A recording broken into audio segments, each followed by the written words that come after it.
You are listening to the All Metal Mode podcast with your host, Mike Hare. Join me and Gypsy Jules every Monday night and Matt Hoffman and myself every Tuesday night. Listen in as we discuss a wide range of metal detecting and related topics such as technical, equipment, talk to guests, and so much more. Sit back, join in on the drinking game. For those new to the show, every time I say relic machine, you need to do a shot. These are the rules, I didn't make them up. We hope you enjoy this episode of All Metal Mode.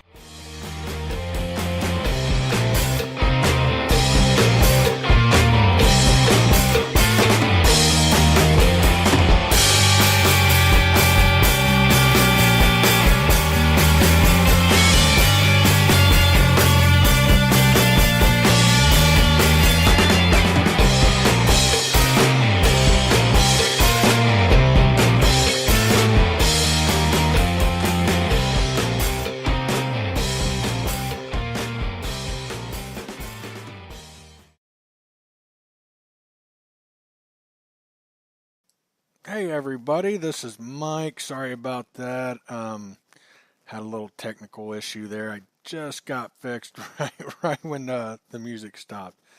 Hey, if you have a Tesoro, you want to check out depthdevil.com. Get a hold of Frank as he offers several mods for your Tesoro. Great guy too. We love talking to him, and we will definitely have him as a guest again. Don't forget to check out Simply Steel Designs on Facebook. My friends Bruce and Jennifer Tandy make some of the coolest signs ever. They do tons of different designs, and you can even custom make your business signs. They do some really cool business. I've seen some of the coolest business signs ever that they've made. Okay, let's get into it. I need to take Gypsy off of mute. There we go. You with us, Gypsy? I am. Hello, everyone. She's probably, this is probably her last show. Pre-show, I was a hot mess, and I might have scared her off a little bit, having all kinds of technical issues. Yeah, sorry about that. I get a little nervous sometimes, especially when I'm having issues with the pre-show. Once the show starts and I get about a minute into it, I'm fine. I'm good. Oh, great. Steph said I sound low again. I don't know what's going on, but I have just been having tons of issues. I got a new headset, and I sound low on it. I don't know, like, really good name, great noise canceling, but I sound low on it. How do I sound, guys? Somebody out there let me know, please.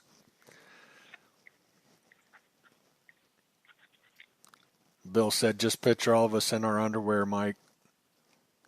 Yeah, well, on second thought, never mind. Yeah, I'd rather not think of you guys sitting around in your underwear. No thanks. No thanks. So, I don't know if any of y'all saw yesterday. I posted at quite a few places.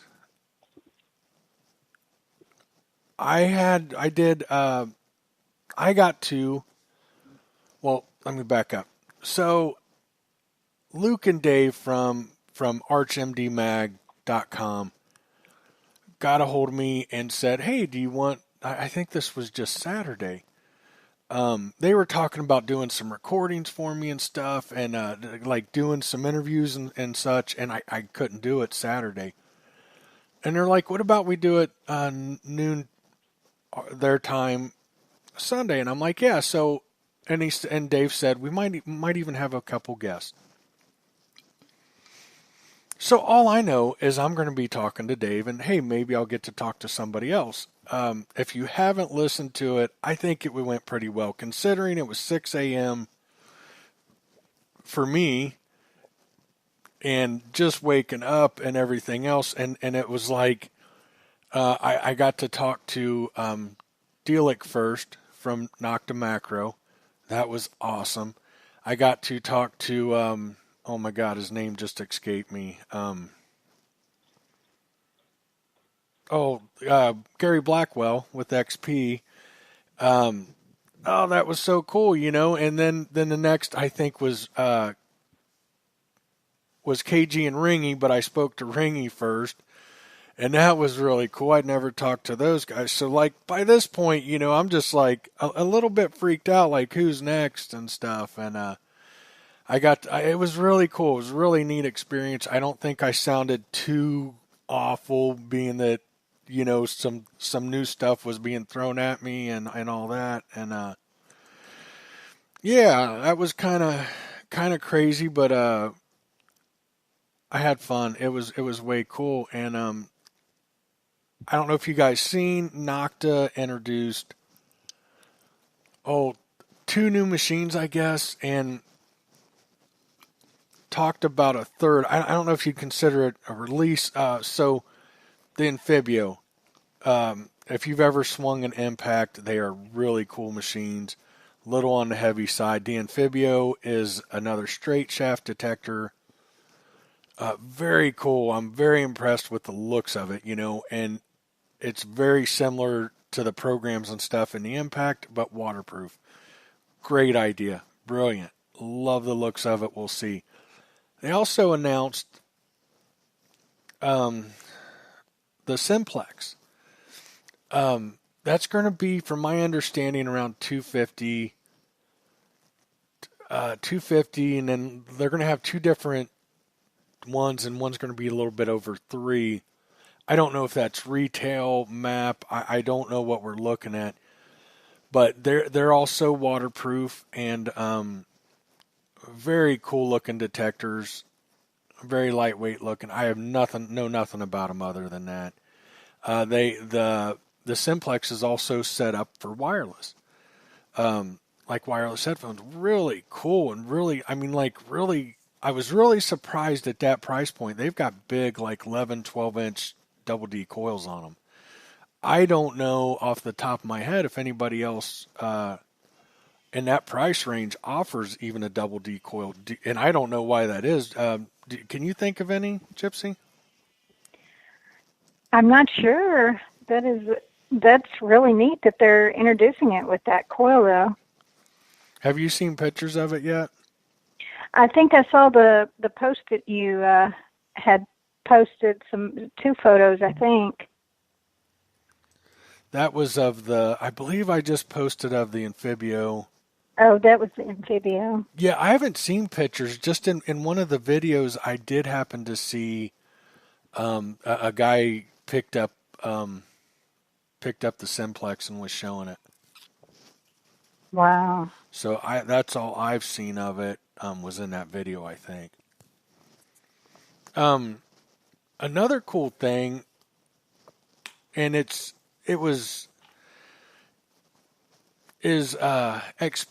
announced the ORX, and that's really cool. That's going to be, I seen price. Have you seen that yet? No.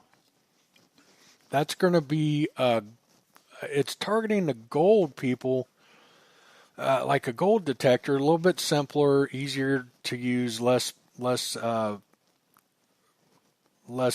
settings and different things. But what's really cool about that is from what I understood, Gary's saying is it'll take all the Deus coils, or if not, at least part of them. So that's really cool, and it sounds like although it's geared for gold hunting, you might be able to run some other coils and get down to some lower frequencies, and which high frequencies are not bad for small coins and stuff. So, Mark, I thought it was cheaper. Was there one at 800 and then one at 930? Mark's saying 930. Oh, retail. Okay. Yeah, I'm not sure, but I think they're offering 2 different versions of it. Bill posted a link for the Amphibio. That's a really cool looking detector.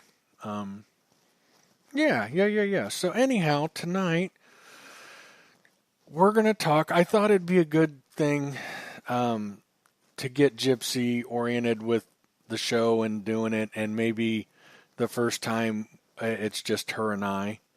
And I've had a couple requests from people wanting to do a show for beginners. And so, Gypsy, how you've been detecting over 20 years as well, correct? Yes, 20. It's been about 20 years now. I figured between the two of us, we should be able to hit pretty much all of it, you know? I hope so. I think so. Yeah. And we're going to get pretty in depth here. Bear with us. I know it's for a lot of people, they don't need to hear this, but you know, I think it's important to do, and hopefully it'll help somebody out. Definitely. I think it's good even for those of us that have been detecting a long time, just kind of a recap, and then it kind of might refresh your memory of, how to help other people's, newbies getting into the hobby, or, when they ask questions, bring up things that you might not have thought of. Mm-hmm. Somebody brought up in the chat, and I've got to address this real quick. I completely forgot. Paul Vento said they also a pinpointer too, right? Yeah, they've got a pinpointer that comes apart. It's a diving detector, and somehow it comes apart. It looks really easy, and you've got a handheld pinpointer as well. Obviously all waterproof. I don't know if you saw that.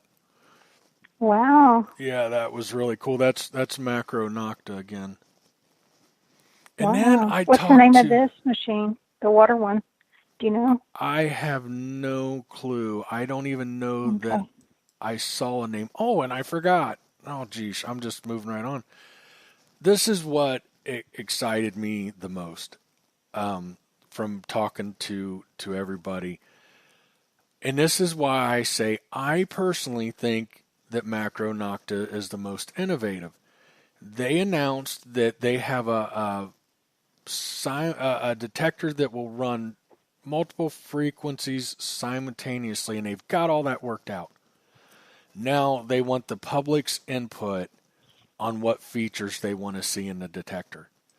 And I think that says a lot about the company. I mean, I don't recall in my 20 years of detecting, my 20 plus years, any manufacturer saying, hey, we really want everybody's input.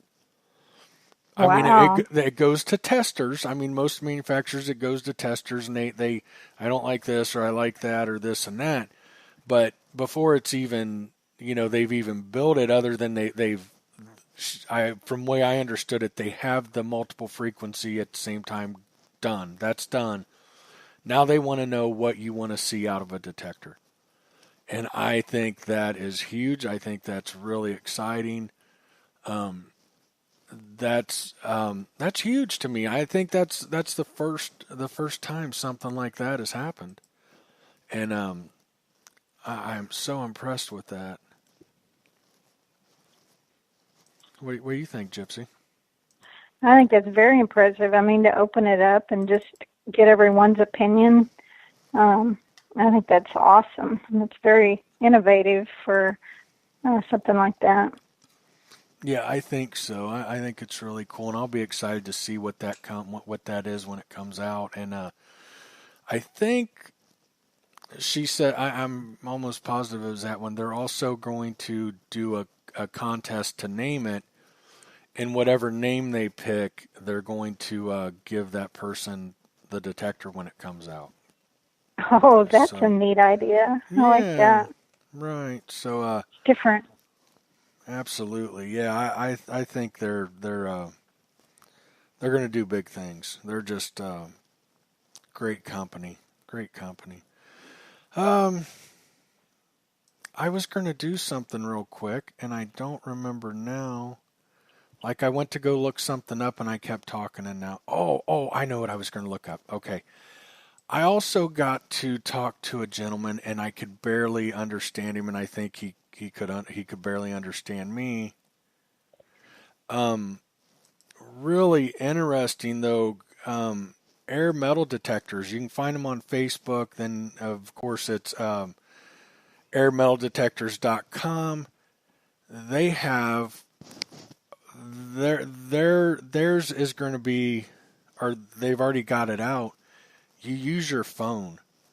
So you buy a coil and a shaft. It's completely wireless, and you download their program on your phone, and you go detecting. I know nothing about it, Wow. other than that, and I know a couple have been.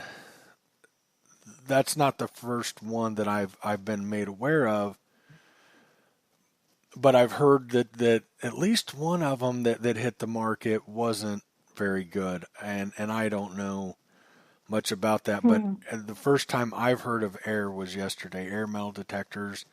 Like I said, it's airmetaldetectors.com, and you can find them on Facebook, Air Metal Detectors, and they have some cool videos up from Detective All this weekend. And I believe he's the owner. Where are they from? Oh, I forget. I wish I could remember where they're from, but I don't remember what country. But like in this video, he's got on like orange and yellow camo. He's always dressed in some crazy clothes, and I just, if I get over there to, he's got some crazy hair. If I get over there, I have to go drink a beer with that guy. I'm telling you, it's got to be done. I got a feeling he is a crazy character. I think so. Oh, Ukraine. Mark said Ukraine. I love that we got such great listeners that help us out. Even even my girl and my girls replied. That's funny. So let's get into it. I think I've talked enough. Everybody's heard my voice enough. Do you want to start? Want me to start? What do you want to do? Sure. Either way. Go You ahead. want me to go ahead and start us off? Yep, that'd be great.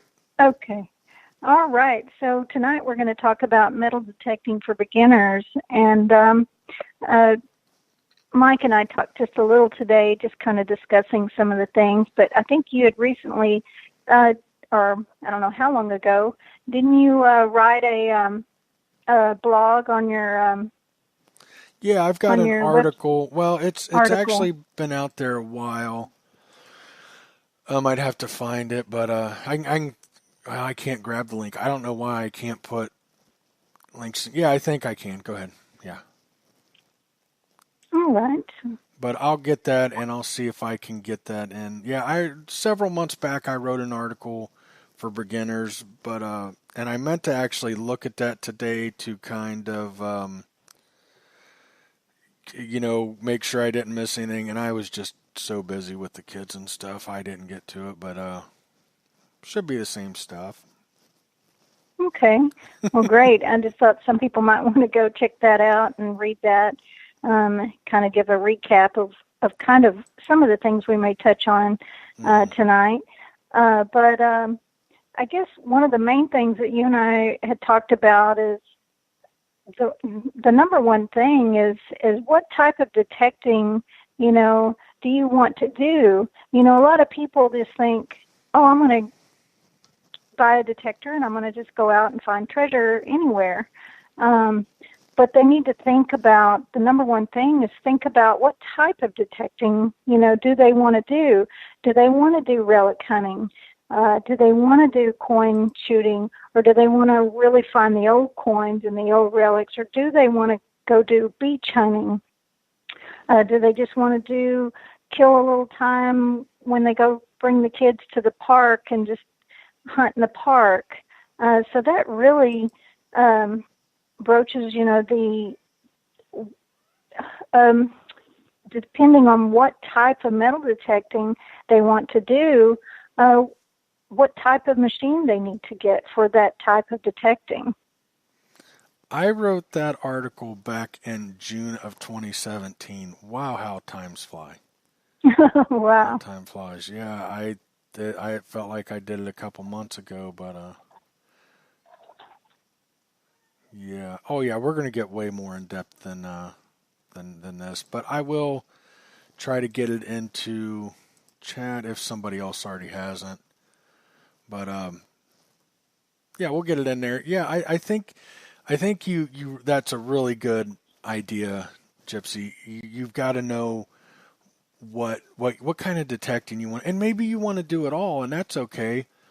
Um, but you got to know that you got to that you're going to have to spend the money to get a machine that'll do it all, and or do you spend 1,000 or 1,500 bucks on a detector that'll do it all, or do you buy a couple different detectors for different scenarios?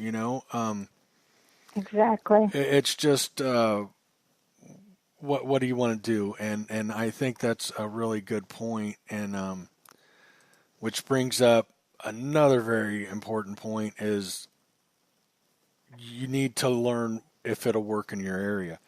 With different ground conditions around the country and stuff, some detectors work better in different locations. And I think, especially with social media and everything now, talk to people around you, see what they're using, what they like, what works in the ground conditions they're in, because you might pick metal detector A because it's really popular, but that doesn't work real good where you're located. You need detector B or C, and they might not be talked about as much, but it might be really critical to be using something different for your area than what you're looking at or what's so popular. Exactly. I know for me, I was actually, when I very first got started, I was living in the East Texas area, and the area where I was living was highly mineralized in iron ore. And so, of course, I didn't know anything about metal detecting, and so I went and bought a fairly, inexpensive machine at Radio Shack because I didn't know anything, and went out and had tried it in some areas, and it was barely able to hunt, on the surface, which I would go to a different area, and then I could get deeper, but I was getting a lot of I didn't, being so new and not knowing that my detector, these were the reasons why it was reacting. I didn't know anything about mineralized soil or that other detectors worked better in different soil. You there, Gypsy? Hello. For me, and then moving to, a town where it was beach, which was different kind of salt minerals, So for me, I had to learn the hard way. Mark asked a really good question, and I'm going to take it first, but maybe you'll want to answer it as well. How do you know when you graduate from newbie to rookie? Mark, I don't know that any of us are. I mean, I guess we're rookies because we've been in a long time, but you've heard me talk about. I still learn things on a regular basis. You know, maybe when you learn to. I mean, I think the very first is learn your machine, and when you can dig a plug and nobody knows it, and when you put it back, and boy, I don't know. That's really tough. I mean, and I think you can become a rookie really quick. I mean, with all the videos and everything, and all the help and articles and everything out there, and social media to talk to everybody. But I think you're always going to keep learning. But what do you think? Do you have an answer for that? Exactly. I mean, I know that, even though I've been metal detecting 20 years, I'm continually learning something new in the hobby. And then also with the continual growth and technology and what it's capable, of doing today as it was when I very first got started. I mean, it's become a long way. So for me, I'm continually learning. And I learn from we can even learn from beginners, Yes. I've done that several times, and I think when you get somebody new in the hobby that hasn't been heavily influenced by social media and forums and everything else, and I think they can teach you something really quick, and and they learn really quick. I don't think, I don't even know that. I just don't know how to say that or how to really answer that. And I don't think it matters. Go out and do your own thing, learn, keep an open mind, listen to others. I've met people 6 months in the hobby that I think that's really, really impressed me with their knowledge and stuff. And they're usually the most humble people. They're usually still not sure about themselves.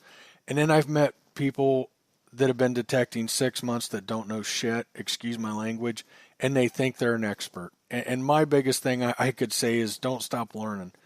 Don't think you know it all. Don't, I don't know. I think that, I think I should just quit talking about that maybe. I hope that helps somebody. What do you think, Gypsy? You think that's good? She said, "I think I'm muted or you lost me." Okay, hold on.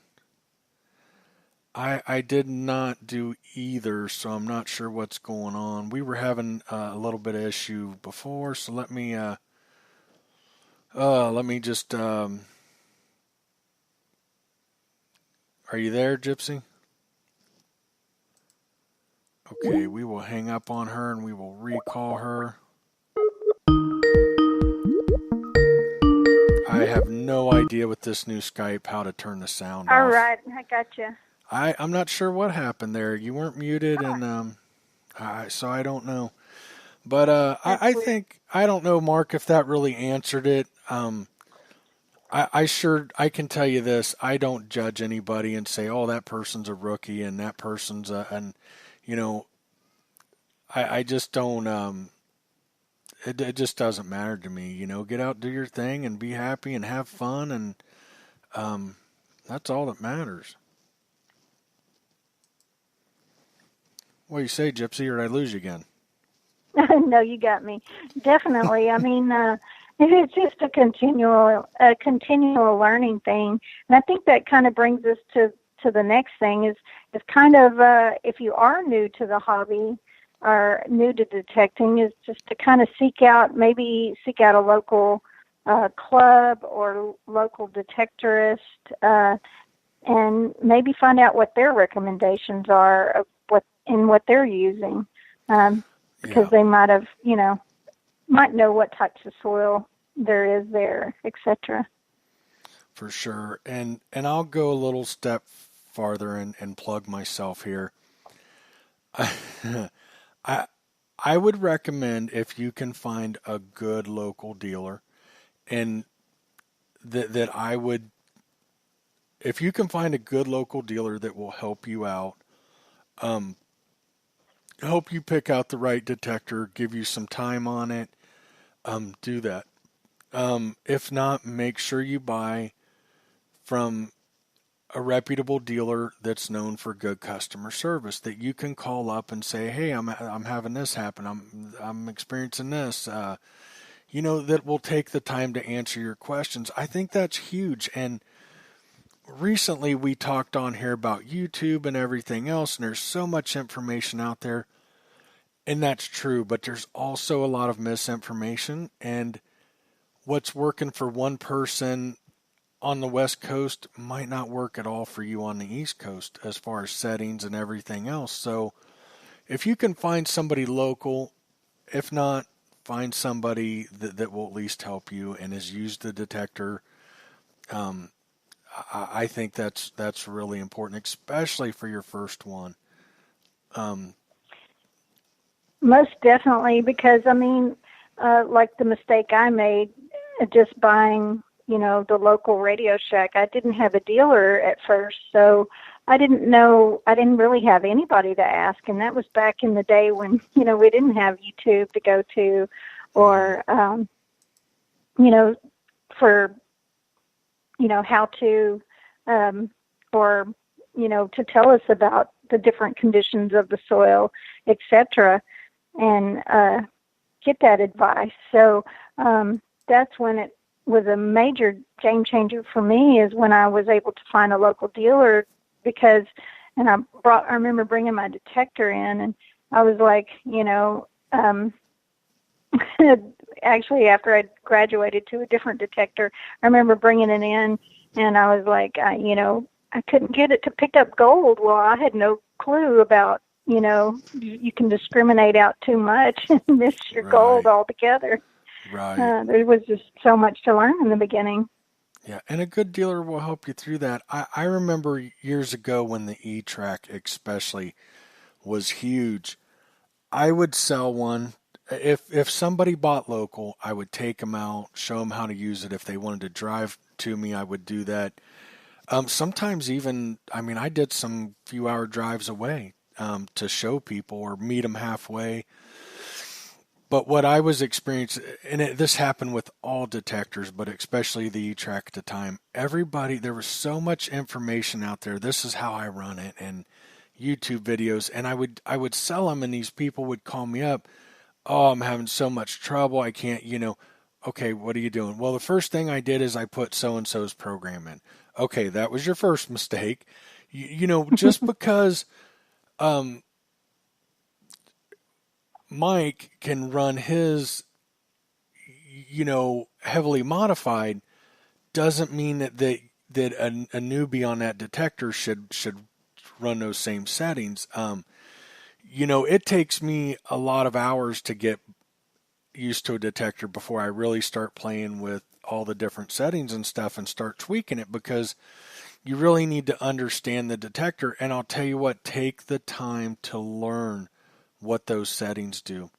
I was just recently in Facebook chat with somebody who was asking me some questions about a detector, and I said, well, from what you're telling me, you need to do this, and they're like, what's that? Some kind of secret thing, totally joking. And I'm like, no, it's in the manual. Go read your manual. And they're like, who's got time for a manual? I'll tell you what, here's a secret I'll tell you, and this will help you so much. Anybody, when you buy a detector, learn how they work. Learn the different settings and read about what those settings do. Forget what everybody else is doing, and you want to understand what the changes actually mean. And it really surprises me how few people actually know that. Pick one detector and learn it, and it'll carry you over into the next one, because most of the settings they all share a common ground. And it has always helped me. I learned detectors really quick because I understand. I will take the time to read the manuals, and then when I get a detector, I go out and I'll pound a new park or something like that, a new school. I'm not looking for anything old. I'm out there digging everything and watching and listening, and then once I get used to it, then I'll start playing with the settings that I fully understand what those settings are doing. And yeah, so I think that'll get you really far with that piece of advice. What do you think? I think that's totally right. I know that every time, it's kind of like for us that have been detecting longer, every time we use a new detector, it's kind of like starting over, because if you really take the time to learn what your detector is telling you, and to learn the differences and the beeps and all the different settings, and really, really learn it, then and once you really get to know a machine, you learn so much. if people would just take the time to do that, sometimes people go through detectors faster than they go through, you know what I mean. Underwear? Was you going to say underwear, Gypsy? Maybe so. Right. Oh, yeah, I've seen it. There's one on Facebook. I actually like him, and he's a great detectorist, but every time I turn around, he's buying something else and trading something else, and he liked this, and then now he doesn't, and he wants this, and then he doesn't like that, and it's like, oh my God, man, it's like a soap opera watching him, try to figure out what detector he's going to have next, and so yeah, that's I think that is one of the most important things. Well, just like you were talking last week that you helped some people in a chat or a forum, I forget, about a couple settings on AT Max, and I don't even recall now what it was, but I know we discussed that, and it's like, learn your detector, learn what those changes are, and I think you can go out and watch enough YouTube videos and read enough articles, and you can snatch up somebody's program and not understand your detector, and you can do good.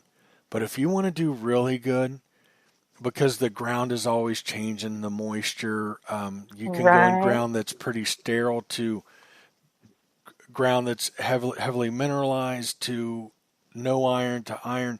And so if you learn how to tweak your detector to best handle each situation, I promise you're going to improve your odds significantly. And then when you get tired of that detector or whatever and you want to move on, a lot of those settings you'll understand because you took the time to learn them on that detector. Don't get me wrong, I read through the manual several times on each new detector, but it literally, you can put there's one out there, I'll be honest with you, there's one detector out there I have never been comfortable with, and I know it's a good detector, and that can happen as well, where you just don't click with one, but 99% of the detectors out there, I can pick them up, read through the manual one evening, go out, start detecting, give me 10 hours on it, and I can teach you things about it. Right. Because and I understand. Go ahead. I think, Sorry. reading the manual, several times makes a major difference. People that take the time to read the manual. I remember the other day, it's going to sound funny, but it was getting dark, and I knew I was going to have to turn my backlight on, and I couldn't remember the buttons I need to press to turn the backlight on. So I went to go get my manual so I could check it. Right. But I have. If people would go ahead, I'm sorry. No, I'm sorry. I have got the Rudis Alder 71, and find information on that here in the United States. It's not going to happen. There's nothing. You can't even purchase them here in the United States, and that is a very technical detector. Thankfully, you can pull it out of the box and run standard programs and get really good. It'll run right out of the box really good, but I've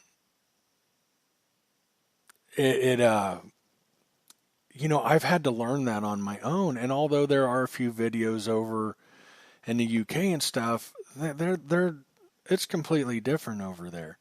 So I've had to learn that with really little to no help. I have talked to Luke Higgins from ArchMDMag.com a little bit because he runs one. But most of what I've learned is through the manual and getting out and just running the detector. And the more I use that, the more I like it, the more I find with it. It's a very interesting detector. It's about $800 to get one here to the United States. And it is probably, it definitely has features and stuff that are on much more expensive detectors. You can change the tones to whatever you want. It would put you in the mind of a Deus. It's got the reactivity, and you can literally get 2 or 3 things in the ground close, and it sounds like a machine gun. I got to slow that detector down. Yeah, like a machine gun. No exaggeration. It'll just and it's like, whoa, what's going on here? And very interesting detector, and very technical, very customizable, and I'm really getting the hang of it. But but from me learning other past detectors, it was easy for me to kind of take this one and read between my knowledge and the manual, really learn it probably really quick. Gavin McGregor says, which one, Mike? Give us a cryptic clue even. I'm not sure what he's talking about there. Yeah, Greg said all the YouTube videos for Rudis need an interpreter. Yeah, they're from Poland, so it's not much out there. But I'm not sure what Gavin was asking. What's next here? Picking the right detector and equipment. Yeah, I was about to say, just without, we've talked a lot about detectors and picking the right detector to begin with, but equipment, man, without some of the little things that, the right digger or a pinpointer, which I started with no pinpointer, but... Right. We didn't have them back in our day, not good ones. Right, exactly. But now, these days, I don't know what I would do without them, Right. The proper tools. Yeah. I think, something, although we did talk about a lot about detectors, I think something worth mentioning is, do you go cheap or save up? And my experience selling detectors is this. At the very least, get a name brand, get one of the big names. Probably a year ago, I had somebody ask me to help them on their detector, and it's like, yeah, of course, anything I can do. And it was some Chinese company off of, and I couldn't help them. I don't know anything about that detector. I mean, there are some really, really cheap, good detectors out there on the market. The A series, the Fisher, the F22. They even have cheaper ones than the F22. They've got some Technetics. I mean, look, you're going to have to spend a couple $100 to get in the hobby, but I mean, really, all the hobbies I've ever had over the years never have given back like that. I mean, I used to, when I was a kid, I spent a lot of time hunting. Guns, bows, arrows, all that kind of stuff.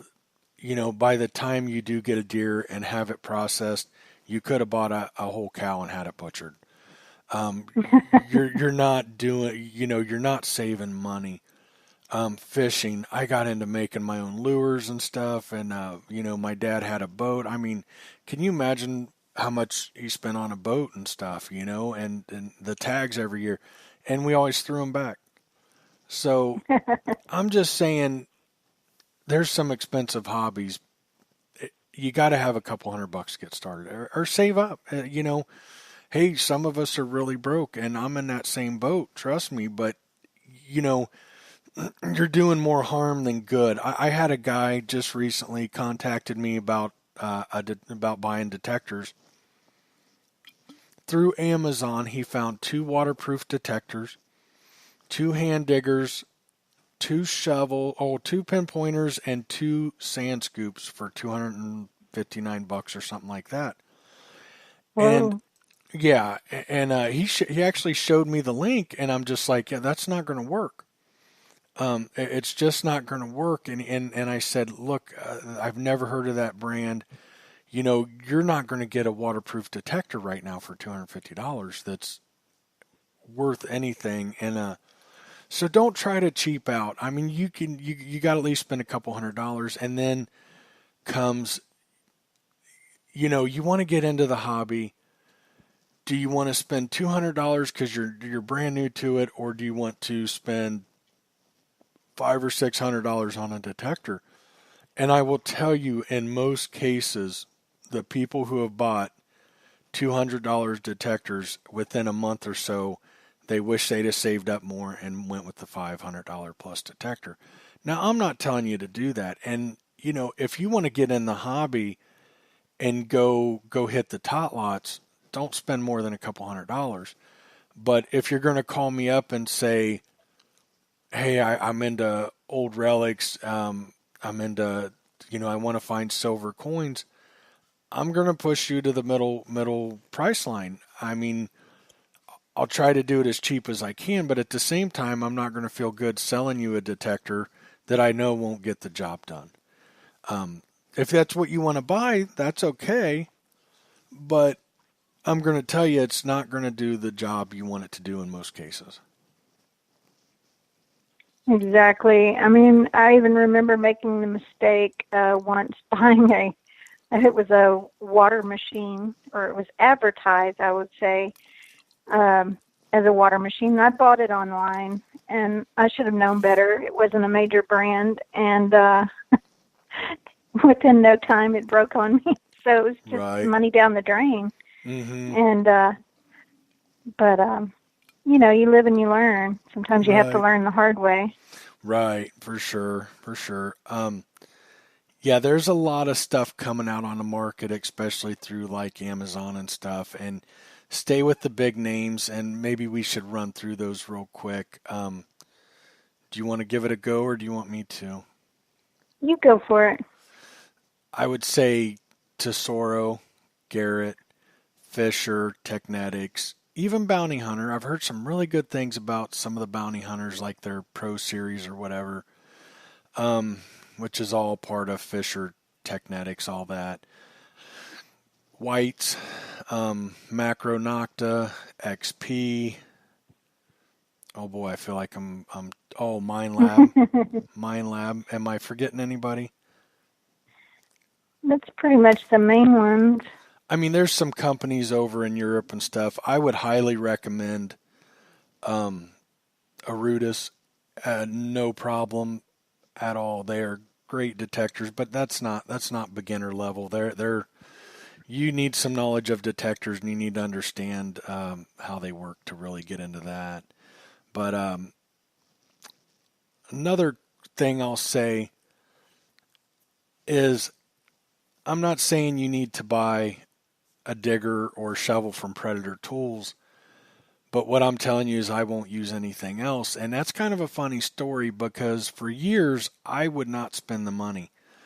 So I used to have at one time 4, but I think I settled into 3 of the Wilcox shovels. And don't get me wrong, they're okay starting out, and they're okay for nice soft ground.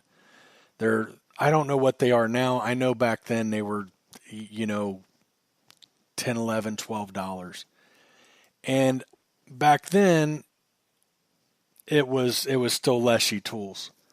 And but now I'm, you know, totally dedicated to Predator Tools, of course. I love those people. Love George and Pam Lashy. And I actually got a Model 85 for Christmas, and they were like $45, and I thought, there's no way I can use that. Just too expensive, and I couldn't, well, anyhow, right down the road from me was a school that an inch, right under the sod was gravel for 2 or 3 inches. And Gypsy, I would literally go there and dig for like, depending on how hard the ground was, 2 to 3 hours, and I'd have to go home and I'd have to sharpen my diggers. And one day I thought, Wow. I'm going to pull that Leshy off the shelf, and I'm going to go give it a try. And I have never used any other digger since then, and I won't. They hold up. They keep an edge really nice. They dig through the worst stuff ever. And what I'm getting at, a lot of these dealers will give away junk and stuff like that. Keep in mind in the long haul, you want good tools because I know a guy that had been detecting for years. He tore up his wrist and had to have surgery. He asked me what to use, and I told him, and he goes, "Yeah, but they're so expensive." And I said, "Hey, you asked me, and you just had wrist surgery." I hadn't talked to him for years until a few months ago, and when I first told him about it for about the first year, every time I talk to him, I appreciate you telling me about that digger. Mike, that thing is worth every penny. And I just talked to him a few months ago, and he thanked me again. That's how good they are. Oh yeah, it can save you from having to have surgery or something. Yes. I mean, who wouldn't want that advice? Right. Oh, So it's worth investing in better equipment. It really is. It's a good digger, a good shovel if you need a shovel, a good pinpointer. I see some of these guys. I just seen something today. a guy bought a Garrett Pro Pointer, or Garrett Carrot, I'm sorry. And I'm throwing air quotations out there. I wish you could see me, because he was getting it from like Hong Kong for like $44. And it's like, yeah, good luck with that. Oh, There's a lot of fakes out there. There's a lot of cheaper, especially pinpointers that just aren't going to get the job. You might as well save it. You might as well not even buy a pinpointer then. In some cases. yeah, the knockoffs aren't. I mean, so many people think they're saving money, but they're most of the time they're just wasting money. Unfortunately, it's sad. Yeah. Mark says JL Digger stainless shovels, best looking shovels on the planet. Hey, each their own, and buy what you want. I know stainless does not hold an edge. That's the big problem with stainless, and I know that from a good friend who makes knives. That you don't want to use stainless. That's just, hey, maybe they heat treat that or something. Who knows? But I'm sorry, I'm trying to catch up to what's going on in chat. But yeah, I wouldn't have a stainless is really heavy and it doesn't keep an edge. I don't even know what digger you're talking about, Mark. I'm sorry. I mean, I'm not putting it down. They might do something. Maybe there's some kind of heat treating or something. But I know stainless does not keep an edge. I know that. But who knows? So well, we got to that. I feel like we need to hurry up. We're almost an hour in. I don't even think we're like halfway done. I talk too much. Gypsy, just tell me to shut up. That's what Steph does all the time. I'm used to it. Just tell me to shut up. Steph is a woman of very few words, and sometimes I talk too much, and I can just see that look on her face like, oh, I wish he would just shut up. And I know in her head all she's hearing is won't, won't, won't, won't, won't, won't, won't, won't, won't. Yeah. So I've tried to keep it short with her. I think I need to do that on the show too. So you picked the right detector and everything else.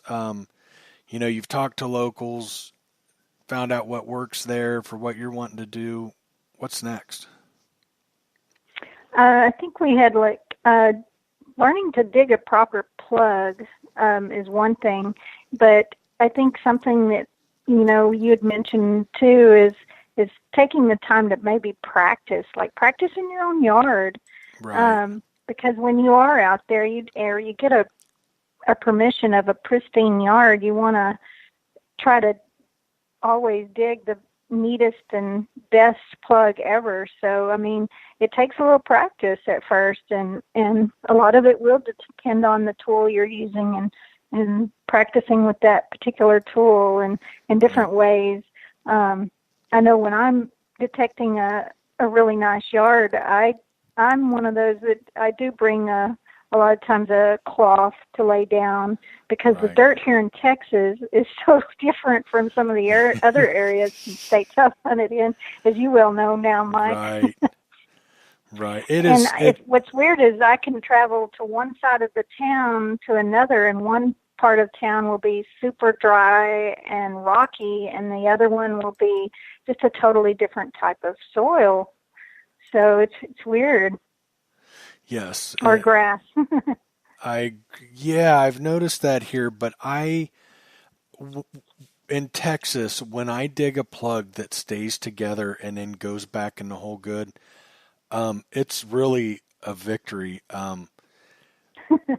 It is really hard, but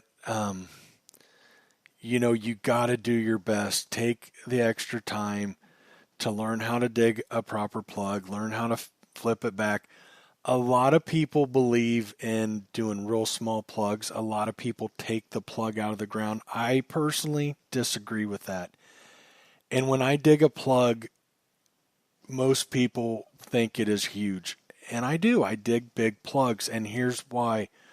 I dig about 12 inches wide, 10 inches wide to like 14 inches long. And I leave the back connected. And what I firmly believe That is the best way to dig a plug. First off, if you're off on your pinpointing, you're not digging another plug. I think by Mm-hmm. leaving that flap in the back, you're allowing that grass to connect better and grow back together quicker. At least I've heard arguments for that. And also it keeps everything in place. And if you do too small of a plug, a lot of times they don't want to go back together right. If you dig it like say only, let's say you do like 6 inches wide and 8 inches long, 10 inches long, a lot of times it won't fold back. And I've seen people Mm-hmm. rip it off, lose dirt. If you dig a little bit bigger plug, yeah, it might not look the best when you have it opened, but when you put it back, it should all go back beautiful and not even be able to tell. I think it's easier to stomp down and everything. But however you decide to do it, just make sure you practice. Make sure before you go hit a park, a school, a friend's yard, make sure you know how to dig a plug and you're leaving it really nice and clean. Take your trash, all Definitely. that. Yeah, absolutely. I have hauled stuff out of the middle of a field before. Um, oh my goodness, metal detect in a field. Leave a big chunk of iron behind and see how long before you're kicked out of there, for the farmer to run over and Right. stuff. You need to clean it or clean your stuff out and make sure you take your trash. Don't rebury stuff. Especially we've all gotten down a foot and found a piece of iron that's, looks like a big iron plate and flip the plug back. But if you dig up a pop can or something, get rid of it, you know. That's what I would say. Most definitely. For sure. Yeah, I think we covered that good. Of course, I'm talking way too much tonight, like usual. Gypsy, you need to hang out with Steph an afternoon, and she'll show you how to handle me. Yeah, I mean, she'll just be like, hey, that's enough. You've talked enough. Yeah, good times. You want to take the next one? So, what was the next one? I put Breaking Gypsy to out? sleep. No. Put her to sleep. Breaking out, friends, family, coworkers. That's with permissions. Learning how to get permissions. Is that what we're? Well, I think even What's before next? you go door knocking, I would say, if you're new to the hobby, well, and even if you've been in a long time, make sure everybody knows what you're into. Talk to your family about places, friends, coworkers. Hey, I'm into metal detecting. This is what I'm looking for. You got to be specific because let's say you want to go you want to go metal detect old houses. I promise you, if you tell your friends, family, and coworkers, they're going to say, oh, I know where there's an old park down the road. Where you got to be specific. Hey, I'm looking for places of historical significance or, this or that or farmers or, be specific with it or you're going to get parks and schools and stuff like that.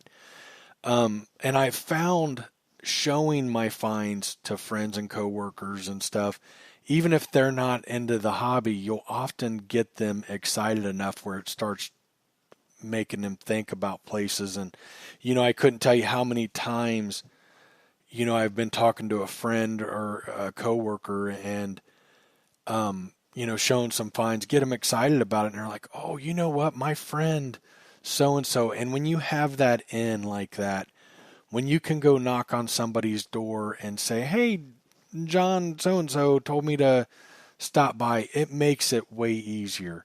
And there's a Right. lot better chance to get a yes. And a lot of times that So true. person will go with you.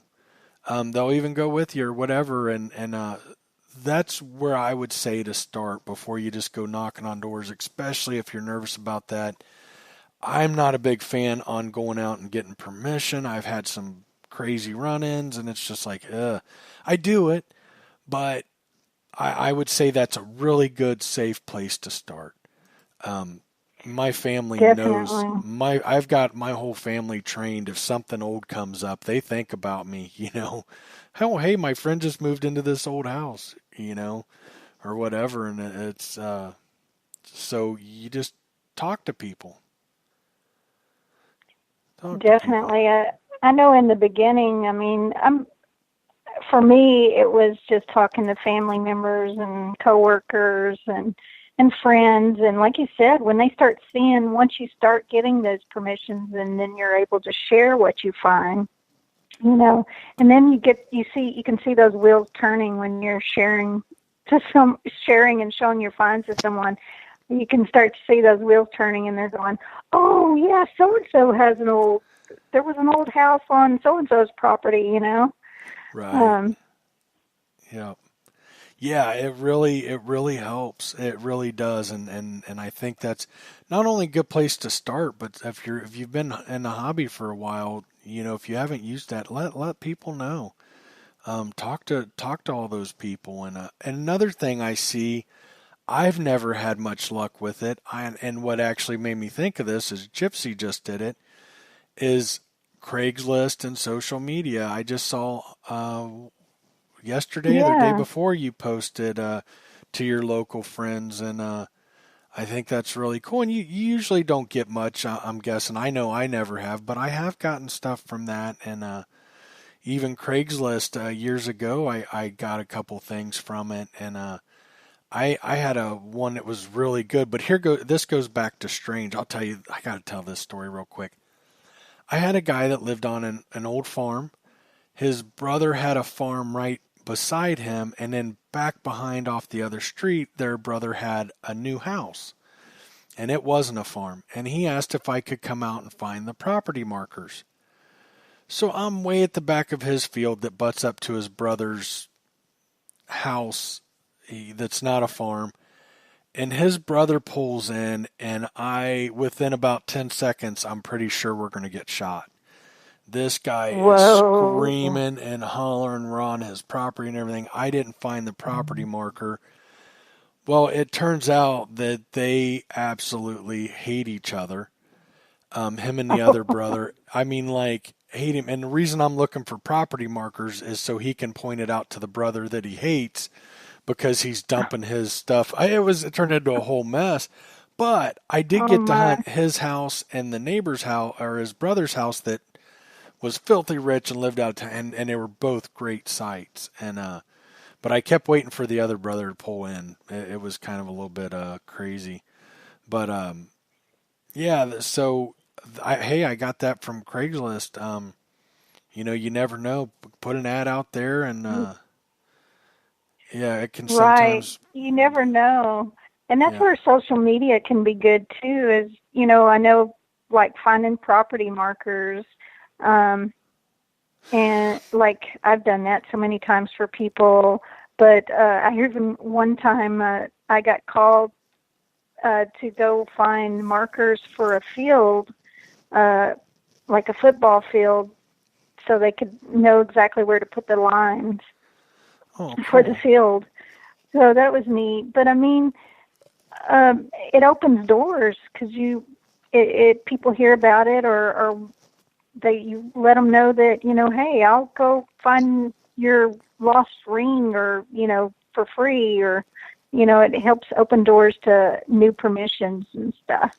So Wayne Peterson says he's got a phone book listing. How smart's that? oh wow, that's awesome. Another thing that Wayne said, and this is great for beginners, if you want to really learn your machine that you just purchased, is go to the seated hunts. They are great for beginners just getting in the hobby and learning to pinpoint and learn their machine. So seated hunts that's a great idea for beginners. Absolutely. And not only will you go there and find stuff, you will have a ton of people just ready to help you any way they can. Exactly. Yeah, Yes. that's great. And somebody else will have the same detector, or they had the same detector, and they'll set it up and help you. all that good stuff. So yeah, that's a really good idea, Wayne. Thank you for adding that.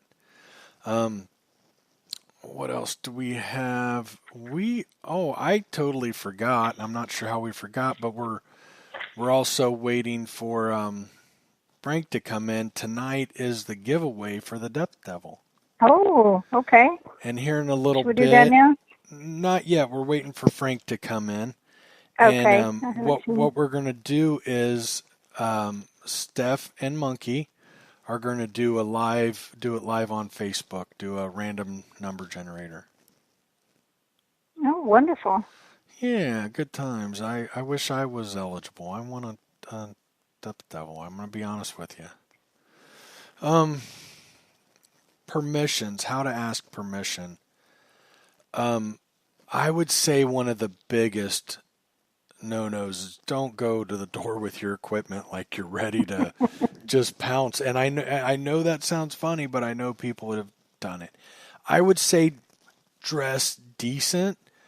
I wouldn't go after a day's hunt where you're sweaty, hot, muddy mess, mud on your boots, and go knock on somebody's door.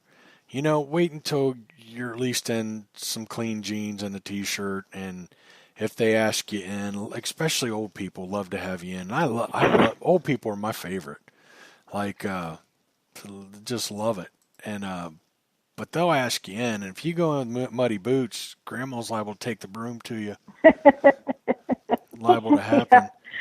But they're the sweetest. So I've once got a permission. It was a town that I was living in, and me and one of my friends were metal detecting at an old school, and a lady hollered across the street, a sweet little lady, and she said, "Hey, are y'all having any luck over there?" And we said, "Oh, a little." And she said, "Well, hey, why don't y'all come on over to my yard?"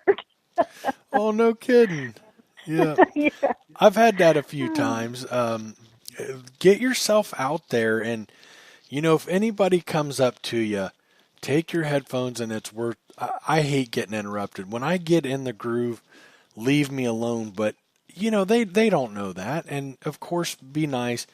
Oftentimes, it leads to other places to metal detect. And they're just interested. And if they'll take the time to come up and talk to you, take the time to take a break and learn from them. I mean, I couldn't tell you how many times I've been out and, hey, you want to come hunt over here? Or, hey, right down the road, so-and-so has a really old house and that kind of stuff, So definitely it has led me to so many places when I'm out detecting, for sure. Definitely. And I want to mention, I forgot this when we were talking about equipment, but I want to mention this is really important because in the beginning, when I first started out, I didn't use headphones. I consider headphones a must. Yes. A must. You would think a guy who builds headphones would have brought that up. And because I'm the same way, I will not hunt. I will not hunt without headphones. I can do, since when I started, we didn't have pinpointers, or at least nothing that worked good. So I can do without my pinpointer. I don't like to, but I can't hunt without headphones. Like nothing. I need it in my ears. It blocks out all that noise, and I just can't do it. Thank you for bringing that up. That is huge. And I think it's important too because when people go to any place public and there's people around, it's not only important for you to drown out the music, drown out the noise around you, so you can hear those deeper targets, but it's also important, not to annoy anyone with the sounds that are coming out of your machine, or a permission, and maybe a new permission. They're out there making all this noise. Like, get out of my yard. Right. I'll tell you what, I've hunted with a couple people over the years. Obviously, I mean, as long as we've been at it, and I'm sure you have too, that don't use headphones. And then, I mean, like within a half an hour, even though me having headphones, I want to beat them half to death. I just can't. I can't take it. My God, it's annoying to me. But a lot of people I talk to will say, I can't get used to them. I don't like it. Mm. All that. Gypsy, can you keep going? Or I'm good. Okay, Steph's coming in real quick, so Okay. sorry about that. No And problem. the dog's growling. He growled the old fart. He's like, "Get out of the room. Get out of the room, lady." I'm in here with Dad. But yeah, that's once you get used to them, I promise you can't hunt without them. Like I just can't do it. Exactly. I can't either. I feel naked without my headphones. Wow, Matt's saying he dug a legit 14-inch Merc with a 30-30 tonight. Whoa. Yeah, 14 inches? He's got a great big, like 15-inch coil on his CTX. Wow. That is deep. That's That's deeper than anything I ever found. CTX will go deep. I did find some stuff over 10 inches. I found an Indian head it was like 11 inches. No kidding. Wow. They are deep, deep detectors. But that's awesome. Yeah, very cool. But yeah, I actually have an article I've never published about using headphones, just because I'm kind of weird. Like, I sell headphones, and I'm afraid people will be like, "Oh, he's writing this," because I don't even mention my headphones or anything. But very good point. I'm glad you thought of that. Back to permissions and how to go about it. I mean, there's different ways that you can. Different people have different techniques, and in Ohio, I did a lot of field hunting, and I had a really simple technique that worked very well for me, time and time and time again. And what I learned to do mostly for me is I would call them. If I could find a phone number, I would call them. And here's why. I wouldn't suggest that a house in town or anything. But the reason I would call farmers, they are always on the move.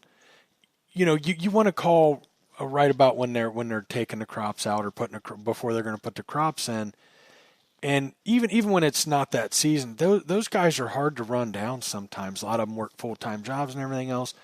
I would call, introduce myself, and say, through some research I found out on your property here, blah, blah, blah, wherever it was, that there was a house off of such and such map, and I'd like to see if I could get permission to hunt it when the crops are out. I would be more than happy to stop by your house and talk to you first.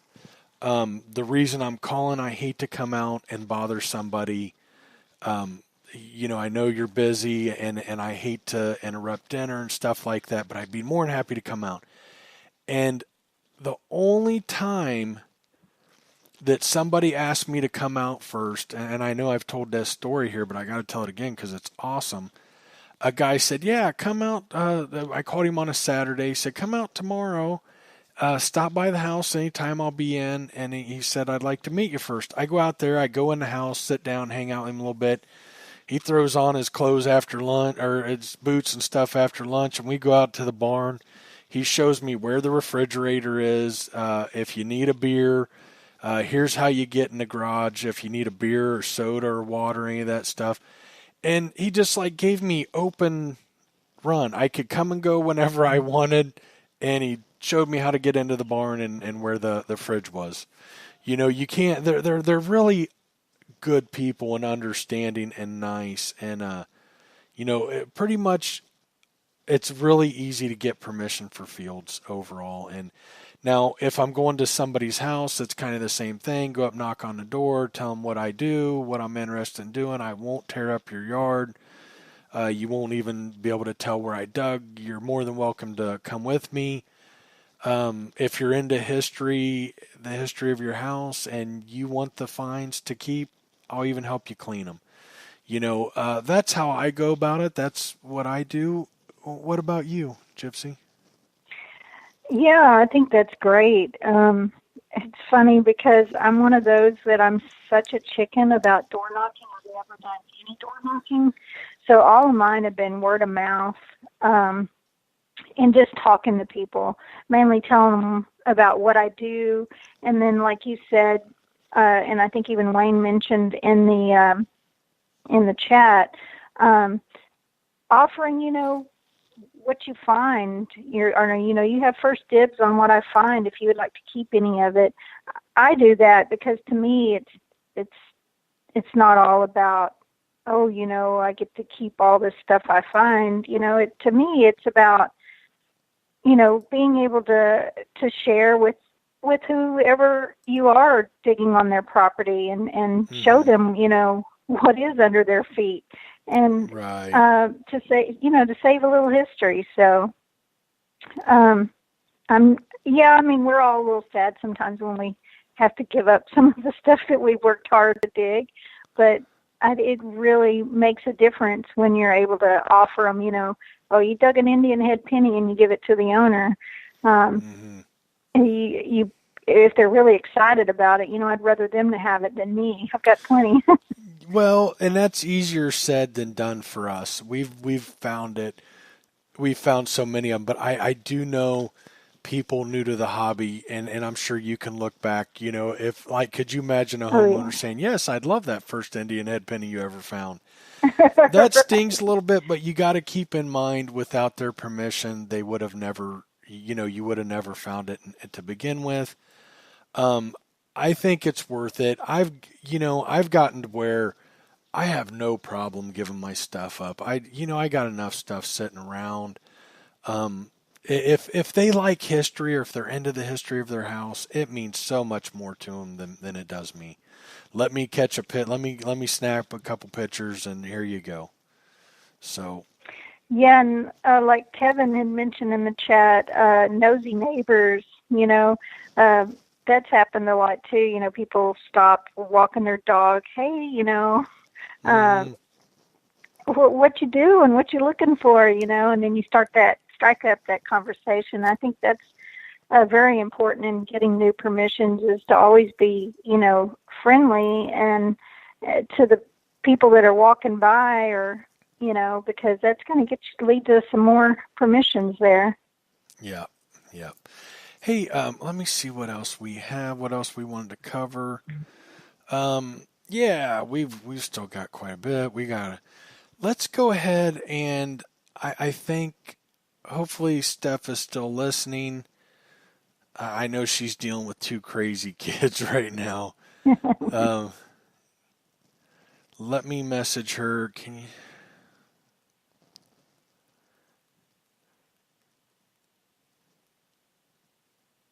I'm gonna go ahead and have her do the live drawing, and she'll post that on Facebook in the All Metal Mode Depth Devil group we started last week, and I told her to let me know who the winner is. So I just want to go ahead and get to that.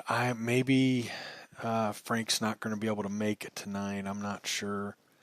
So want to go ahead and get that done. We're getting close to the end, but I think this next one's really going to take some time. I wanted to touch on some techniques. And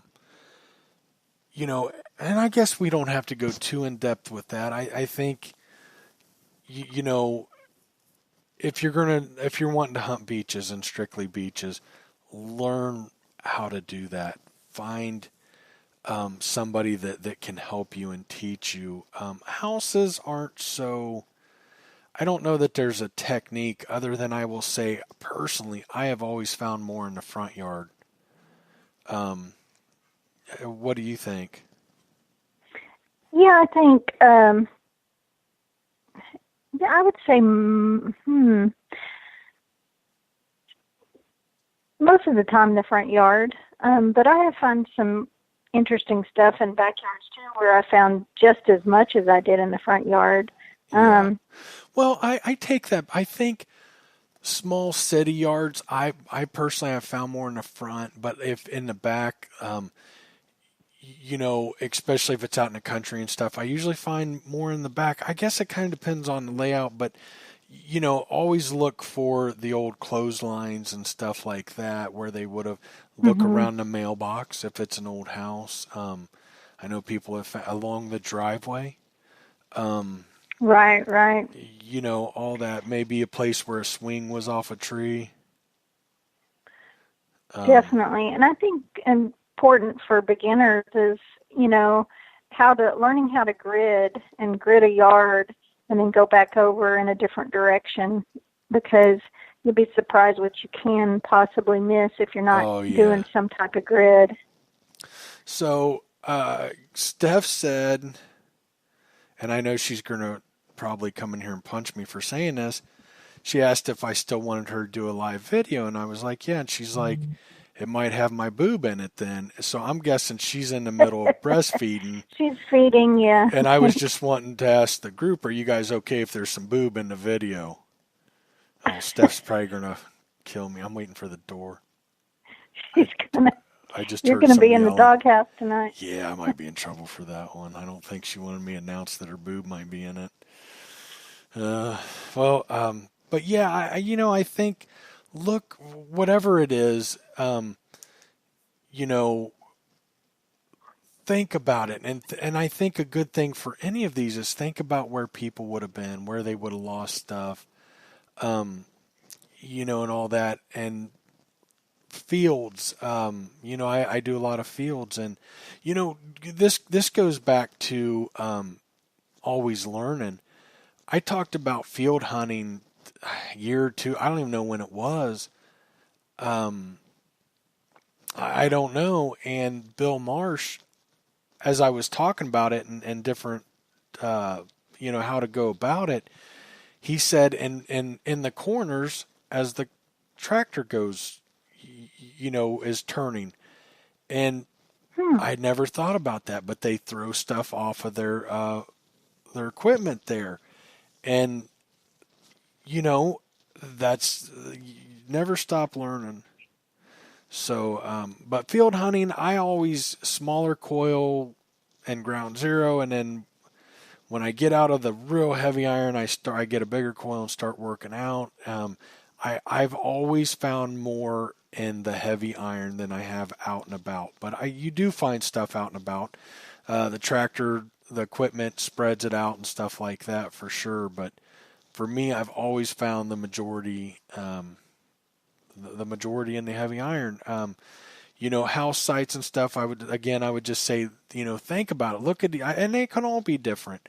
Look at the layout. Look, where would they have spent most of their time? If there's a big tree in the backyard, they probably sat out there under the shade tree. Back before air conditioning, you don't think they were in the house all day, do you?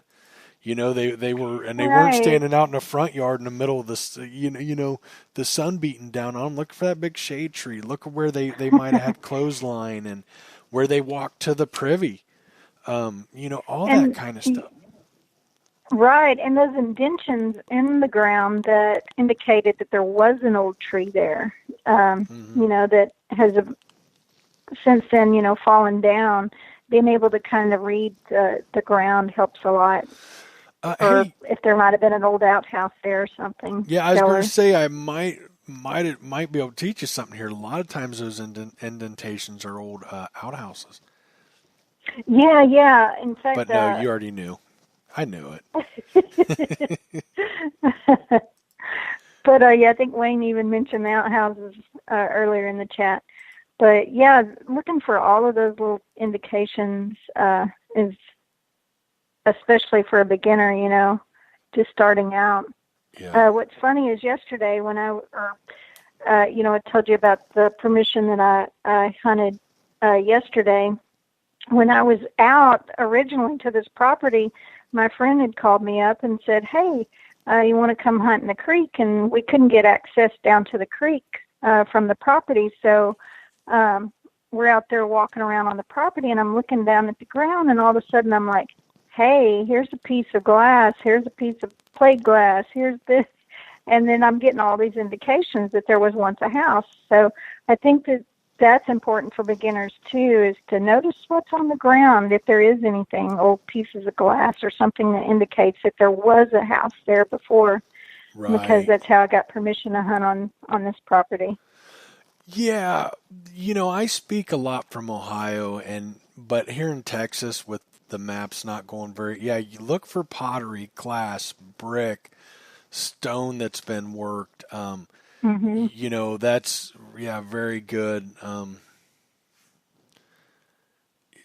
good advice. Thank you. That's brilliant. Um, water, we don't have to go too deep into this, but can you share? I know you've hunted not only a lot of not only a lot of the ocean, uh, right? I think so, right? Yeah. Yeah, yeah, yeah. So when I first got Saltwater started, beaches. I detected in a lot of on salt beaches and in the water in the Gulf, and as well as freshwater, lakes, Oh, river, good. etc. So, and it really does make a difference for someone if they are going to get into water hunting to look at what machines, read about what machines are getting the best performance in water or salt water as opposed to fresh water, etc., because it will make a difference. And also having the right equipment. Now you're going to really need a really nice sand scoop if you're going to get in the water. I remember I started out with a fairly cheap sand scoop, and it made it that Yeah. much harder. So, Hmm. you know, I started off with a cheap one, and I've got a Sunspot one now with a carbon fiber handle, and that like, again, it's worth spending the money. it Worth definitely spending the money. is. Um, so let's say, keep in mind, honestly, I've never hunted on a beach, saltwater. Like say I want to go to the ocean next week and hunt saltwater beach and get in the water. What would be your advice? Okay, so I would say part of the thing is I started out kind of learning the hard way again, like what we said, is I would mainly take, uh, when I very first started hunting on the beach, I had a VLF machine, a very low frequency machine that wasn't really designed to handle the salt minerals. Um, so I had to learn the hard way and research it myself, and then learn that a pulse induction machine works much better in the salt water um, than a VLF. So I went from a VLF to a pulse induction. So I actually, kept my VLF machine, but purchased a pulse induction to mainly use in the water and on the wet sand. And you can really see a big difference once you have tried these two different types of machines. Very cool. Like, what about like the path? I've heard guys talk about the paths they take and why they take that path and all that kind of stuff. Yeah, and there's like in the beginning, I think what helped me the most is, we didn't have a lot of the YouTube videos and all that stuff that we have now that kind of give you an idea of the best places to hunt on a beach. And one thing that helped me in the beginning was I was reading, I think it was one of Charles Garrett's books that he had put out, um, Detecting on Sand and Sea or something like that. And that book taught me a lot. Okay. Your towel line where people lay their towels, of course, that's that area a little higher up from the wet sand where everybody's laying out on their towel, and they've they lose things, right there. But then also a lot of the rings I found were a lot in the cuts, like learning when low tide, minus tide, high tide, all of that is. It's all important stuff that you have to kind of, a lot of it will come with practice and learning to read the beach and the sand. And I remember getting up very early in the mornings I waited a lot for minus tides. I would frequently, look at the tidal charts to find out when minus tide was, so I could go out and get out farther. Of course, me being a very short person, a taller person can get a little deeper out in the water than I can. So I had to really look for those minus tides so I can get out there a little farther. So, now, those are just a few tips. Do you do much saltwater hunting anymore?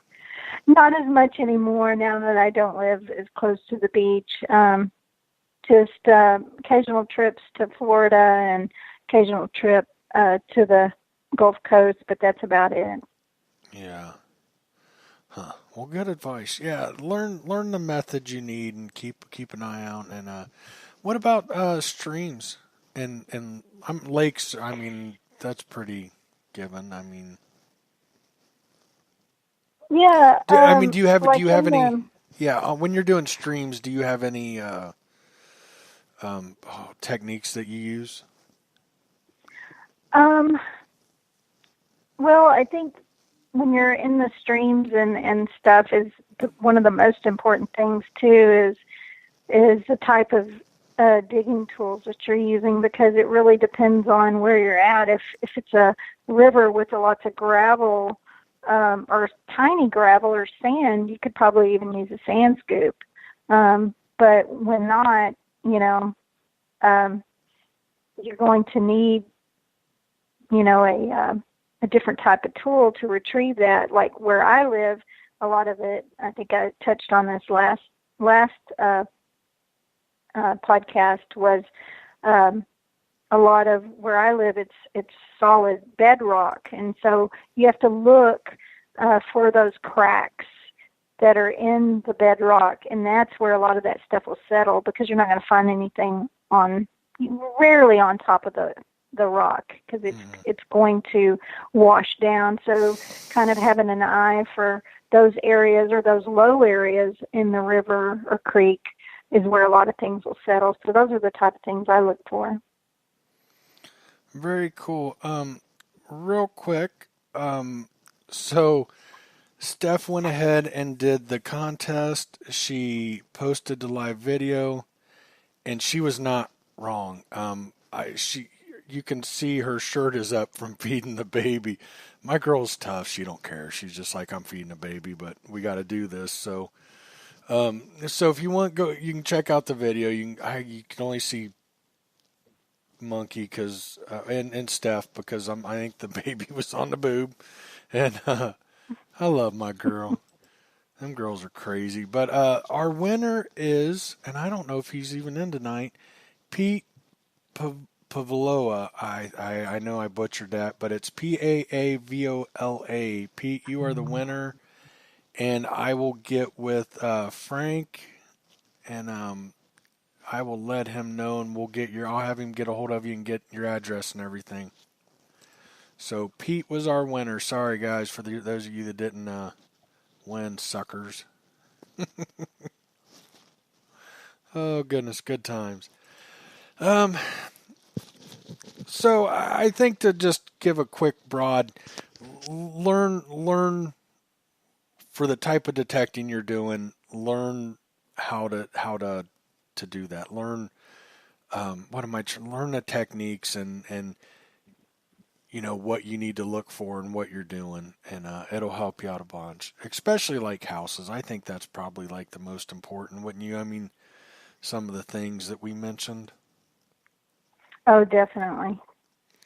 Definitely. So, yep. And then we're on research, and I'm tired of hearing myself talk. Are you gonna take some of that?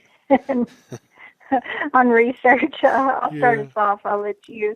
I guess for me, I a lot of my research, it may start with hearsay and hearing a little bit of history sometimes, or a story, and then I go and research it. And I'll for me, I use I use the Google search, a lot of the times. That's my first go-to is I get online and I start researching, the history, the local history. Another thing that I did this recently in the town where I work. There's a museum right around the corner from where I work, and went in there and just struck up a conversation with the guy at the museum that day, and found out, hey, he works for the Historical Society. Mm. Well, I think historical societies, it's really good thing to find out, the local history or the in the area where you're detecting or living at. I think historical societies is a great way to find out historical sites that you had no clue that existed, because a lot of times they have records for that. Besides the library, you can always go to your local library for that. And but how about you? Is there a certain type of place you go to look for old maps?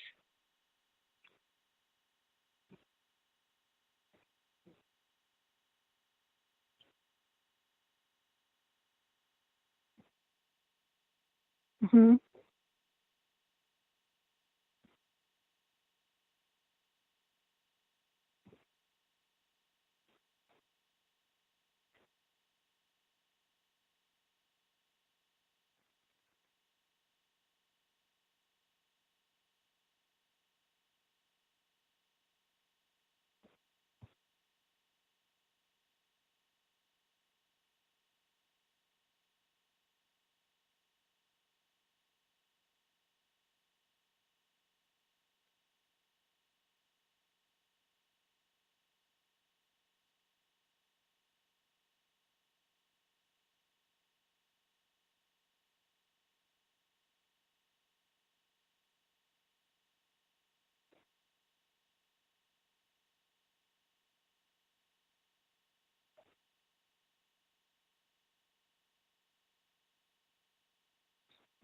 Everybody's saying they lost us. Sorry.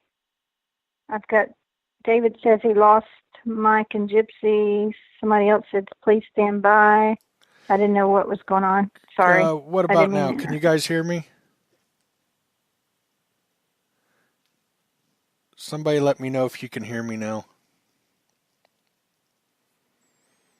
You can hear Gypsy now. What Well, about me? Ohio said, huh. Yep, got you both. Okay, good. Well, I'm back. okay. Okay, maybe Um, it was just a.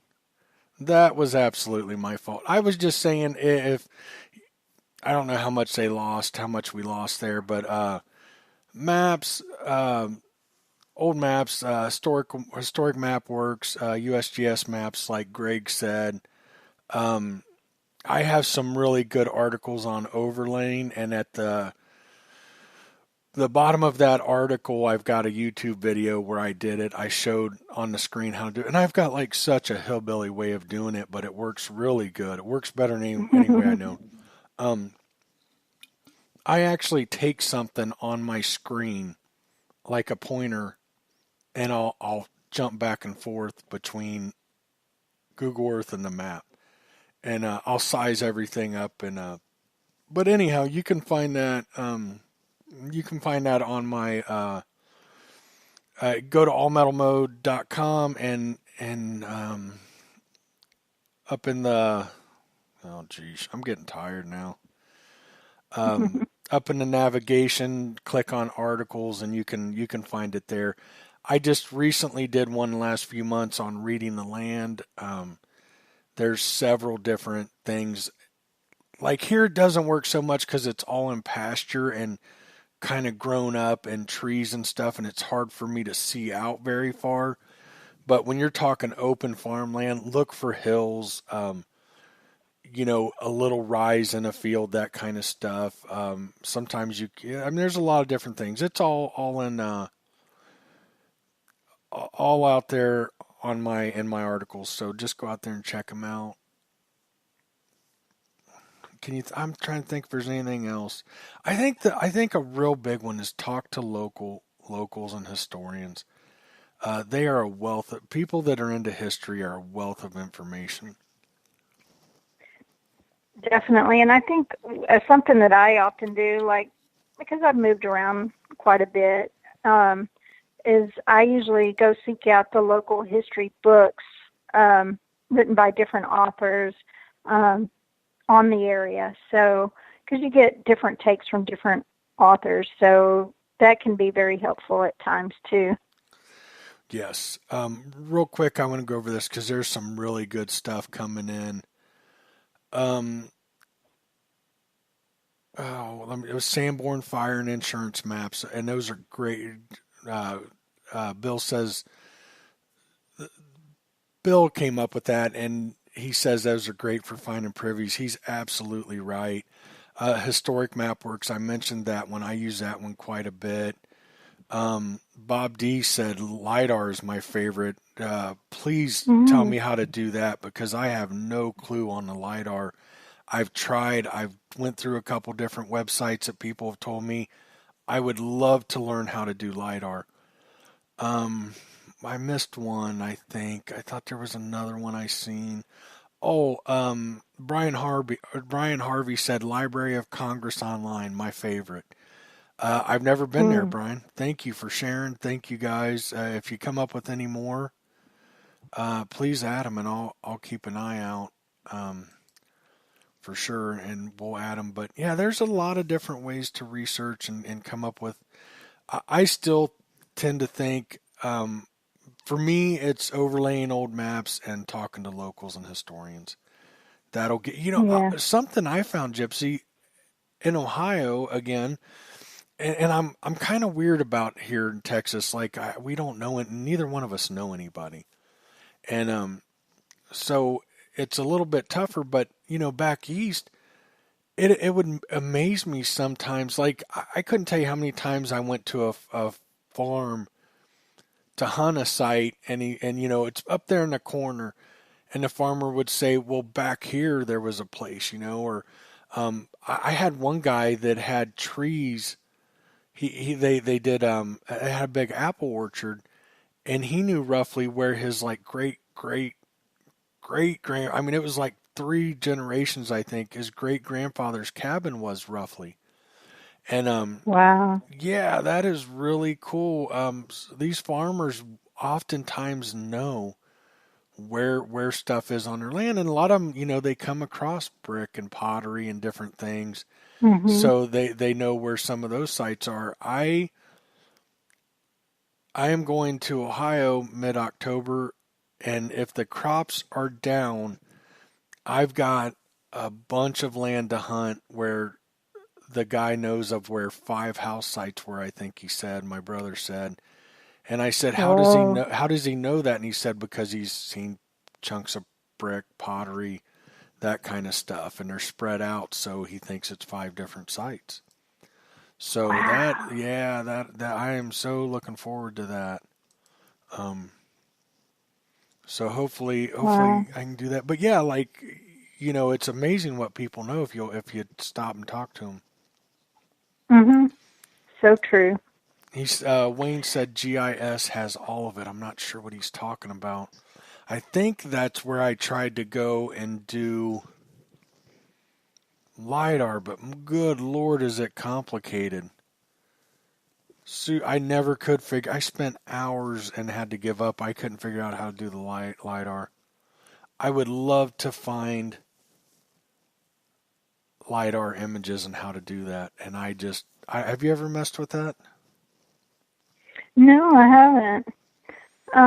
I was just noticing what Ohio Relic kind of had just said, and I totally agree with this. I find a lot of sites this way is when you're on big properties like that is to a lot of times you can't find those spots on old maps. So the best method is to just take your detector, and listen for those high iron concentrated areas, and also keep your eyeballs to the ground and look for those signs, the old bricks and the pottery and stuff. So yeah, and another thing I'll add to that, and I talk about that in one of my articles. I'm not sure what it's titled. Maybe I don't know. I need to go out and find it. Maybe add it on there, a link to it. But I think it's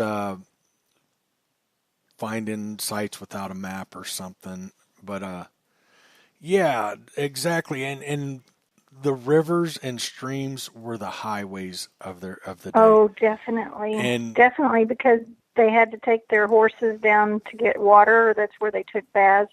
And another thing, like Greg just pointed out in the chat, is looking for those big live oak trees, those huge trees, because those are, at least some of them are 150, 200 years old.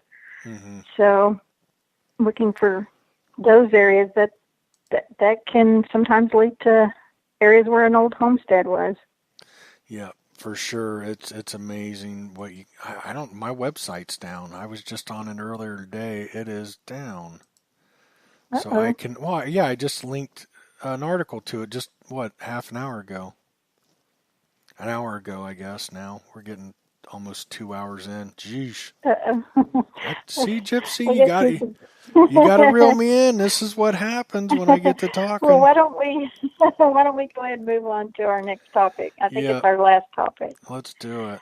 So I think our next one was taking care of the finds that we find for a beginner. Cleaning the finds, that's the most common thing I get asked is, what is the best way to clean my coins? What is the best way to clean my relics, etc.? And then how to display them, etc. Mm-hmm. So, do you have any tips you can share off the top of your head? Well, what I would like to say is, so many people go out and they spend so much time researching, then they spend so much time finding them, and then they bring them home and they throw them in a cardboard box and don't look at them again. Take the time to clean them, preserve them, take care of them, display them and stuff. There's some very affordable displays. I would say, the current method most people use, like on large scents, is scraping them with a toothpick and working them that way. There's some different cleaners out there and stuff. Mm-hmm. Silver, I tell people, don't wipe them, don't touch them, throw them in your bag, take them home, let them sit in water, loosen the dirt off. The most I will do to a silver coin is pat it with a Q-tip and not rub it, just pat it down. You're not going to lose any, let's say it's a valuable coin. You're not going to lose any value to it by it being dirty. But if you go and put scratches in it, you're going to lose value. And look, I never thought I could ever find a valuable coin, but I have found several worth over $10, $20. You take a $20 coin, let's say it's worth $20, Doug, and you go spit on it and go rubbing your fingers on it and you put a bunch of scratches on it, you might as well throw it in with your junk silver. And that drives me crazy that people do that. And, find iron artifacts and let them rot. Hey, there's some really cool iron artifacts out there. So take care of that stuff. Just let other people see it. Good conversation pieces. But I think, cataloging, I don't do it anymore because I don't really find anything worth cataloging where I'm at currently. And, but I think, start a spreadsheet where you detected, what you found, how, front yard, backyard, or whatever, and keep that. And I'll tell you can even add pictures, if you got Word, if you've got Microsoft Office and stuff. I think keeping a catalog, especially if you're new to the hobby and starting out, it could really help you. I have finds, and I'm sure you do too, that you have no clue where they came from. That you'd like to know. From some of my beginner years that I still have, the stuff that wasn't stolen when a lot of my stuff was stolen.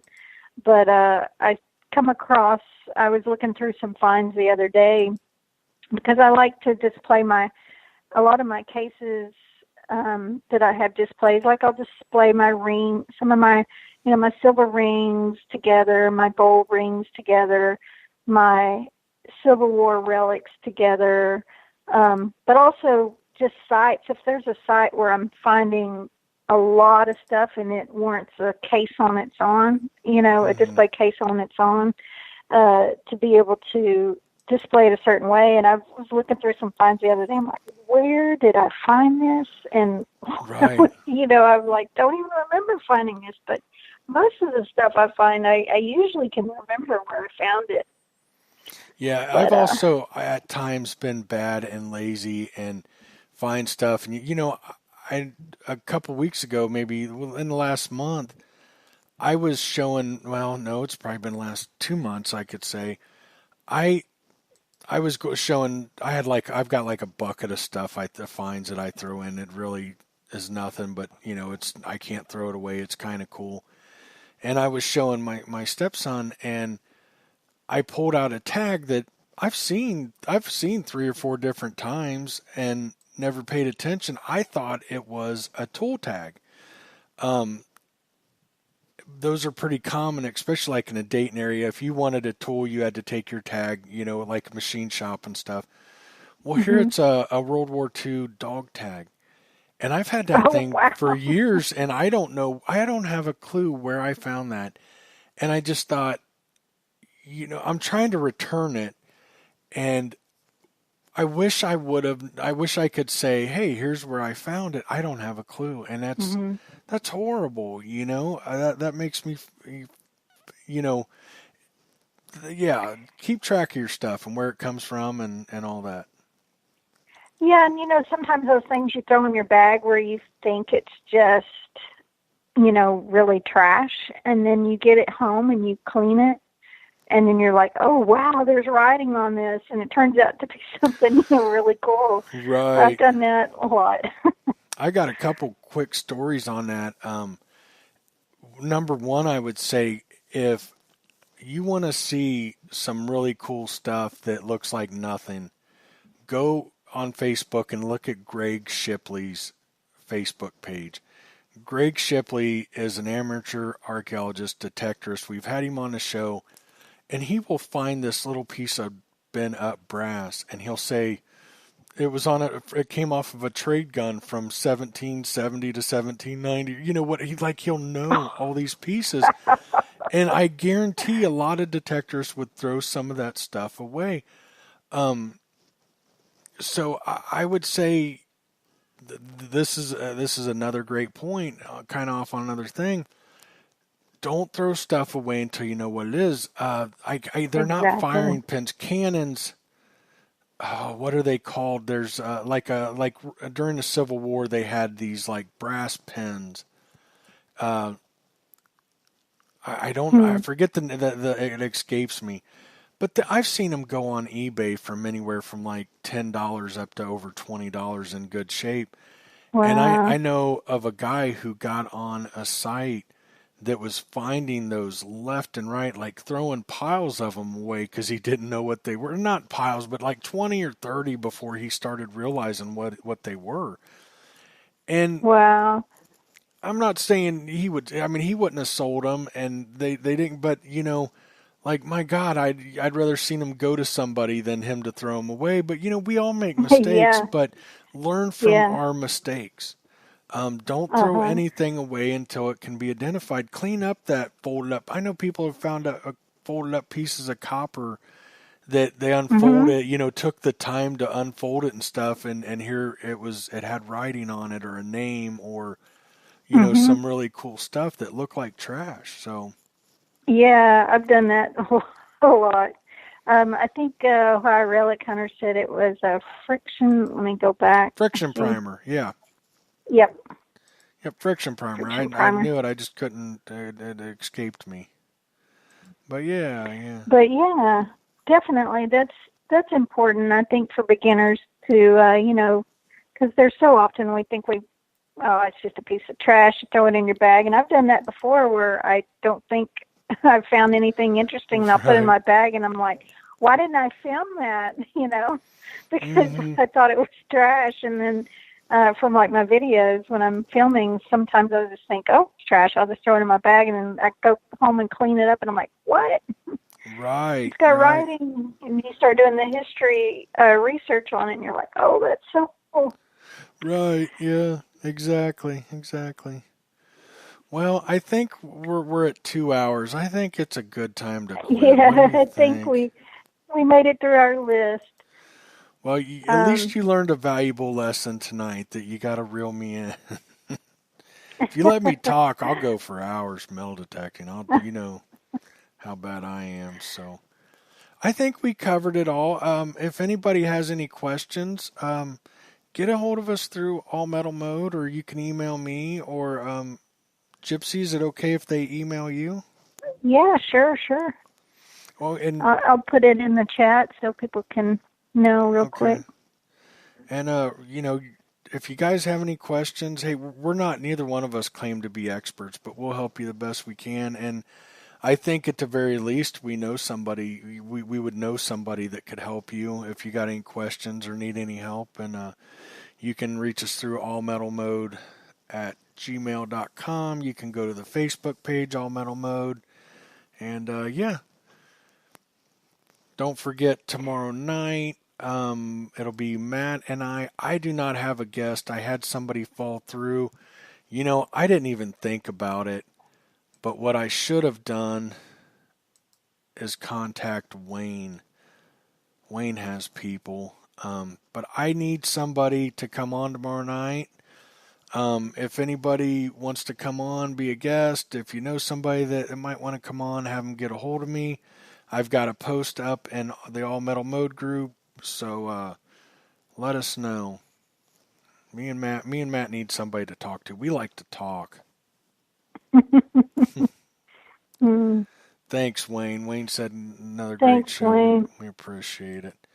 All right, guys, we're going to call it a night. And, thank you for joining us, and had a good time.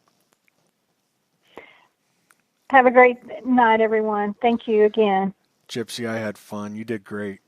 Next week, we're ready for a guest. We're ready.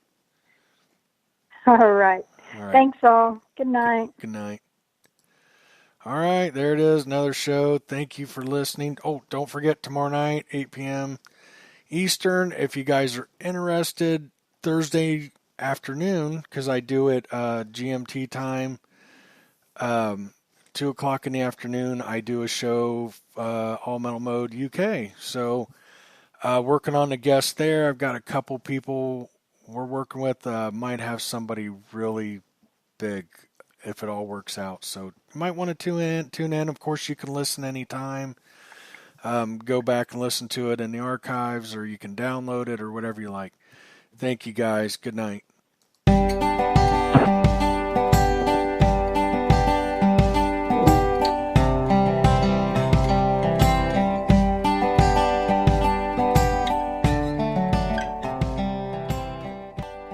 The All Metal Mode podcast is sponsored by Digger's Den. If you are looking for a metal detector, get in touch with Mike or Brian. Together, they have years of experience with many different brands and models. They also truly enjoy what they do.